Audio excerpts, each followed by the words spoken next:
परिचय। हे नेहा, तुम्हारी नाक को क्या हुआ? मुझे जुकाम और खांसी है। मुझे लगता है कि तुम अक्सर सामान्य जुकाम से पीड़ित हो जाती हो। हाँ, लगभग हर 2 महीने में जुकाम से पीड़ित किसी व्यक्ति की समीपता से मुझे तुरंत जुकाम हो जाता है। यदि तुम्हें इतनी आसानी से संक्रमण हो जाता है तो इसका अर्थ है कि तुम्हारी प्रतिरक्षी क्षमता बहुत कमजोर है। सच में? तो मुझे क्या करना चाहिए? तुम्हें ऐसा भोजन और दवाएं लेनी चाहिए जो संक्रमणों से सामना करने के लिए तुम्हारी प्रतिरक्षी क्षमता बढ़ाने में मदद करें। ठीक है। मैं तुम्हें समझाती हूं कि प्रतिरक्षी क्षमता क्या होती है और यह संक्रमणों से कैसे लड़ती है। उद्देश्य: इस पाठ के अंत में आप निम्न करने में सक्षम हो जाएंगे। सहज प्रतिरक्षा के रोधों की पहचान करना, उपार्जित प्रतिरक्षा की अवधारणा को समझना, सक्रिय एवं निष्क्रिय प्रतिरक्षा के बीच अंतर को समझना, टीकाकरण एवं प्रतिरक्षणीकरण की अवधारणा को समझना, एलर्जी और स्वप्रतिरक्षा को समझना, मानव शरीर के प्रतिरक्षा तंत्र की पहचान करना। प्रतिरक्षा क्या है? परपोषी की रोगकारक जीवों से लड़ने की समस्त क्षमता जो उसे प्रतिरक्षी तंत्र के कारण मिली है, प्रतिरक्षा कहलाती है। प्रतिरक्षा के प्रकार।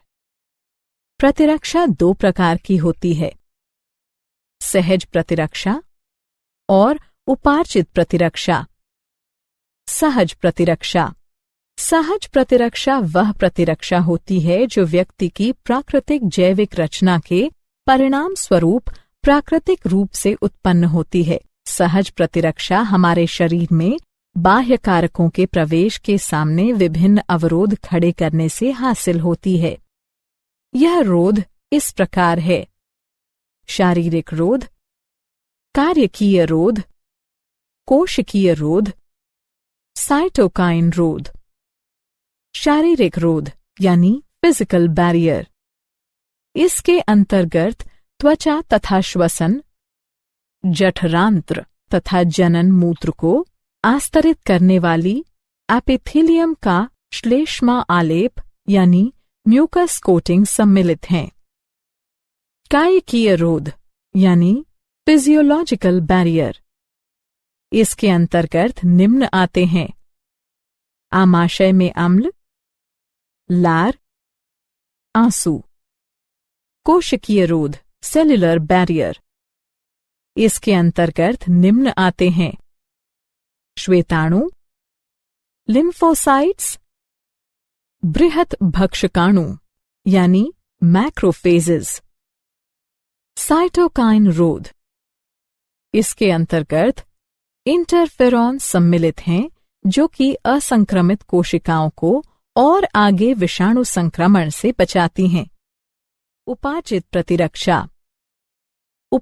प्रतिरक्षा यह प्रतिरक्षा होती है जो रोगजनक के संपर्क में आने पर रोग प्रतिकारक यानी एंटीबॉडी के विकास द्वारा प्राप्त की जाती है। जब हमारे शरीर का पहली बार किसी रोगजनक से सामना होता है तो एक निम्न तीव्रता की प्राथमिक अनुक्रिया होती है।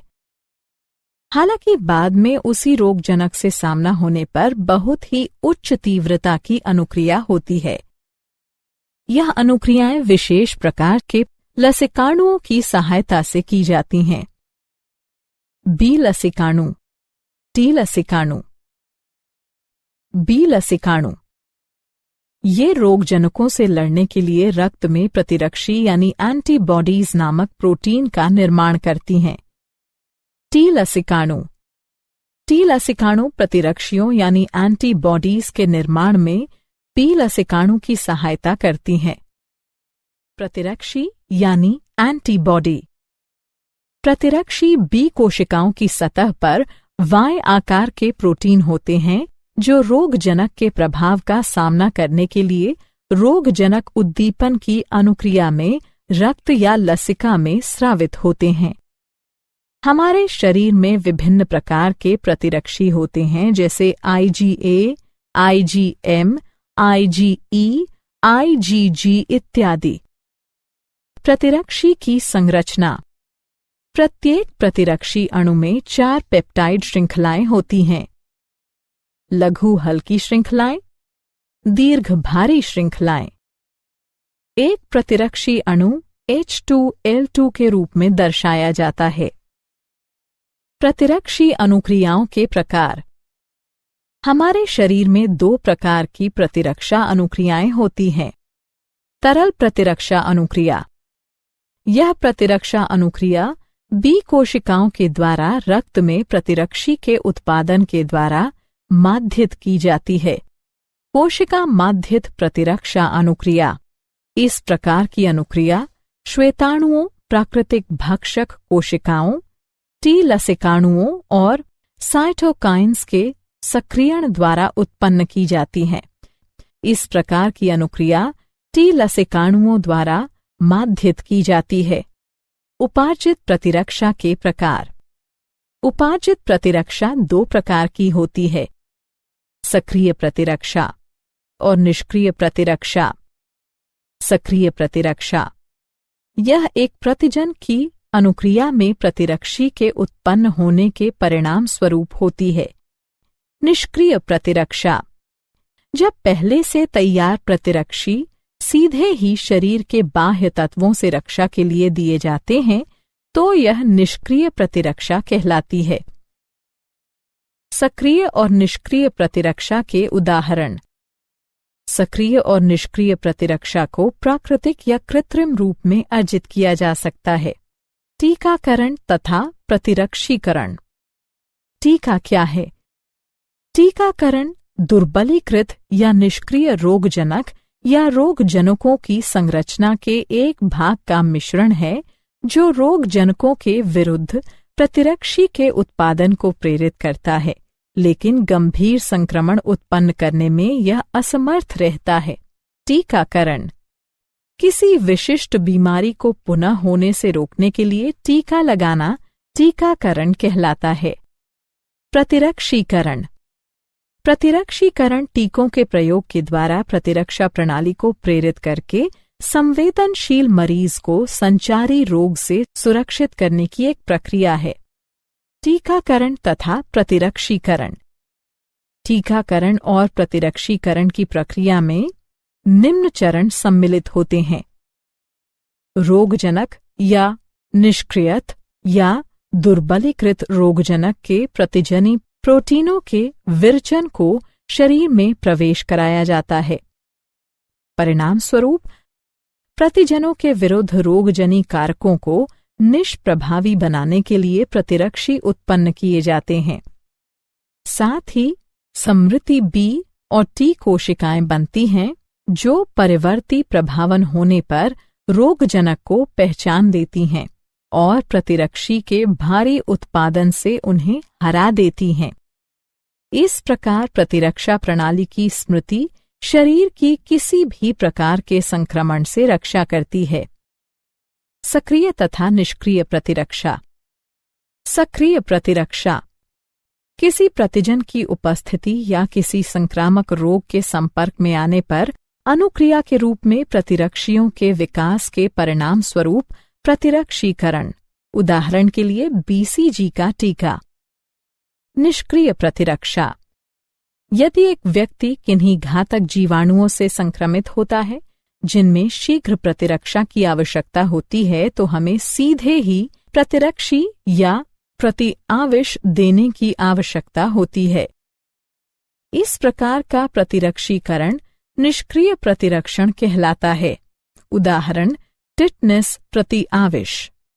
एलर्जी पर्यावरण में मौजूद कुछ प्रतिजनों के प्रति प्रतिरक्षा तंत्र की अंतर्रंजित अनुक्रिया एलर्जी कहलाती है।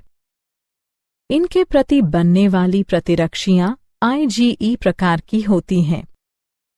एलर्जन ऐसे पदार्थ जो शरीर के लिए बाह्य होते हैं और एक एलर्जिक अभिक्रिया पैदा करते हैं, एलर्जन कहलाते हैं। उदाहरण के लिए धूल में चिचड़ी, पराग, प्राणी लघुशल्क आदि।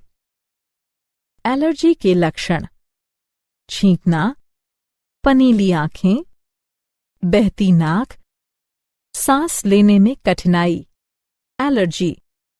एलर्जी के कारण: जब एक व्यक्ति किसी एलर्जन के संपर्क में आता है तो IgE प्रतिरक्षी बनते हैं जो स्वयं को मास्ट कोशिकाओं से जोड़ लेते हैं। ऐसी मास्ट कोशिकाएं एलर्जन के संपर्क में आने पर हिस्टामिन तथा सेरोटोनिन जैसे रसायन निर्मोचित करती हैं, जिससे एलर्जी होती है। एलर्जी का उपचार: एंटीहिस्टामिन, एड्रेनलिन और स्टेरॉइड्स जैसी दवाओं के उपयोग द्वारा एलर्जी के लक्षण कम किए जा सकते हैं। स्वप्रतिरक्षा यह एक भ्रमित प्रतिरक्षी अनुक्रिया है जिसमें हमारा शरीर अपने ही ऊतकों के विरुद्ध प्रतिरक्षियों का निर्माण करने लगता है, जिससे अति संवेदी अनुक्रियाएं होती हैं। स्वप्रतिरक्षा रोग: शरीर की अपनी कोशिकाओं और ऊतकों के प्रति प्रतिरक्षा तंत्र की असामान्य क्रियाविधि के कारण होने वाली कोई बीमारी या क्षति स्वप्रतिरक्षा बीमारी कहलाती है। उदाहरण के लिए माटाइड आर्थराइटिस, लसिकाभ अंग, वे अंग जहां लसिकाणुओं की उत्पत्ति और या परिपक्वन और प्रचुरोद्भवन होता है, लसिकाभ अंग कहलाते हैं। लसिकाभ अंग के प्रकार: लसिकाभ अंग 2 प्रकार के होते हैं। प्राथमिक लसिकाभ अंग: ये वे अंग होते हैं जहां अपरिपक्व लसिकाणु प्रतिजन संवेदी लसिकाणुओं में विभेदित होते हैं। प्राथमिक लसिकाभ अंग इस प्रकार हैं: अस्थिमज्जा, थाइमस। द्वितीयक लसिकाभ अंग: द्वितीयक लसिकाभ अंग लसिकाणुओं को प्रतिजन के साथ पारस्परिक क्रिया के स्थल प्रदान करते हैं, जो बाद में प्रचुर संख्या में उत्पन्न होकर प्रभावी कोशिकाएं बन जाते हैं। द्वितीयक लसिकाभ अंग में निम्न सम्मिलित हैं: प्लीहा, लसिका ग्रंथियां, टॉन्सिल, क्षुद्रांत्र के पेयर पैच, परिशेषिका। लसिकाभ अंग: प्राथमिक लसिकाभ अंग ये टी लसिकाणुओं के परिवर्धन और परिपक्वन के लिए सूक्ष्म पर्यावरण उपलब्ध कराते हैं। अस्थिमज्जा: यह प्रमुख लसिकाभ अंग हैं। लसिकाणुओं समेत सभी रुधिर कोशिकाएं अस्थिमज्जा में उत्पन्न होती हैं। थाइमस: यह एक सपाली अंग है। यह हृदय के पास और उरोस्थि के नीचे स्थित है। जन्म के समय थाइमस काफी बड़ा होता है, लेकिन बढ़ती उम्र के साथ आकार में घटता जाता है। लसिकाभ अंग: द्वितीयक लसिकाभ अंग प्लीहा, यह सेम की आकृति का अंग है। इसमें लसिकाणु और भक्षकाणु होते हैं। यह रुधिर जनित सूक्ष्म जीवों को अवरुद्ध करके रुधिर निस्यंदक के रूप में कार्य करता है। लसिका ग्रंथियां: ये छोटी ठोस संरचनाएं होती हैं जो लसिका तंत्र पर भिन्न भिन्न स्थलों पर स्थित होती हैं। जो सूक्ष्म जीव या दूसरे प्रतिजन लसिका और ऊतक तरल में आ जाते हैं, वे उन्हें रोक लेती हैं। ये प्रतिजन वहां मौजूद लसिकाणुओं का सक्रियण प्रेरित करती हैं और प्रतिरक्षा अनुक्रिया के लिए उत्तरदायी हैं। मॉल्ट या श्लेष्म संबद्ध लसिकाभ ऊतक: यह मानव शरीर के लसिकाभ ऊतक का लाभ 50% है। यह प्रमुख पथों जैसे श्वसन, पाचन और जनन मूत्र पथ के आस्तरों के भीतर स्थित। क्या आप जानते हैं? पॉलीऑर्थराइटिस, मल्टीपल स्क्लेरोसिस, जार्गन सिंड्रोम इत्यादि स्वप्रतिरक्षा रोगों के उपचार हेतु सूक्ष्म गोलियों या गुटिकाओं के रूप में डायलिकल फ्यूमारेट का उपयोग साइक्लोस्पोरिन के संयोजन में किया जा सकता है। सारांश। आइए हमने जो कुछ सीखा है उसे संक्षेप में दोहराएं। परपोषी की रोगकारक जीवों से लड़ने की समस्त क्षमता जो उसे प्रतिरक्षी तंत्र के कारण मिली है, प्रतिरक्षा कहलाती है। प्रतिरक्षा दो प्रकार की होती है, सहज और उपार्जित। सहज प्रतिरक्षा शारीरिक, कार्यकीय, कोशिकीय और साइटोकाइन रोध बनाती है। बी और टी लसिकाणु शरीर को उपार्जित प्रतिरक्षा प्रदान करते हैं। यह सक्रिय या निष्क्रिय प्रतिरक्षा हो सकती है। किसी विशिष्ट बीमारी को होने से रोकने के लिए टीका लगाना टीकाकरण कहलाता है। पर्यावरण में मौजूद कुछ प्रतिजनों के प्रति प्रतिरक्षा तंत्र की अतिरंजित अनुक्रिया एलर्जी कहलाती है।